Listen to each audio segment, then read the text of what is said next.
Welcome back to Morning Markets on Monday the 2nd of August. Key moves in the markets from Friday. Looking first at equity markets, you had the FTSE 100 down around 0.6%. In the US, the S&P 500 down around 0.5%. The Nasdaq around 0.7%. In Europe, stocks were lower, around 0.4%, and in Asia, down around 0.7% overall. Within bond markets, here in the UK, you had the 10-year gilt yield coming in at around 0.56%, so down 1 basis point. In the US 10-year treasuries, 1.22%, so down around 5 basis points. Moves outside of the belly of the curve in the US were more moderated. Over the month of July, however, we can see on screen now how the shape of the yield curve has changed. The most current curve being the heavier green line. We can see compared to the end of June, which is the yellow line there, the curve has become much more flatter in terms of its shape as the anticipation of yield levels further out the curve, therefore inflation expectations, began to moderate. In terms of currency, looking at the dollar, it was up around 0.3% on Friday. Cable, so sterling against the dollar, around 1.39, so cable about 0.4% weaker, and cable against, or sterling against the euro, around 117. On Friday, Paul referenced the areas which we would be looking out for, which were GDP figures from Europe, along with US personal income and spending data. The data showed the euro area economy expanded 2% in the second quarter of the year, ahead of expectations of around 1.5%, supported by continued easing of restrictions, supported again by the improving vaccination levels, allowing for greater activity levels to pick up overall. Personal consumption in the US was up 1% in June, coming in ahead of expectations of 0.7 after a 0.1% drop in May.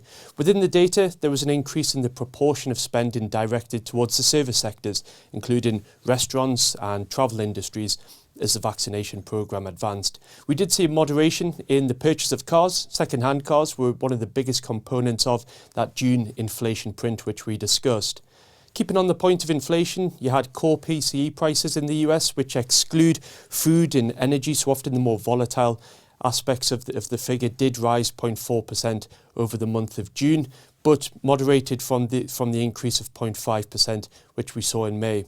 The annual rate came in at 3.5%, so up from 3.4%, but was below expectations, which were around 3.7%. However, as we've discussed, there is a base effect within that year-on-year figure as we compare figures from current levels of activity to 1 year previous. On Friday, we also had the July reading for the University of Michigan Index of Consumer Sentiment.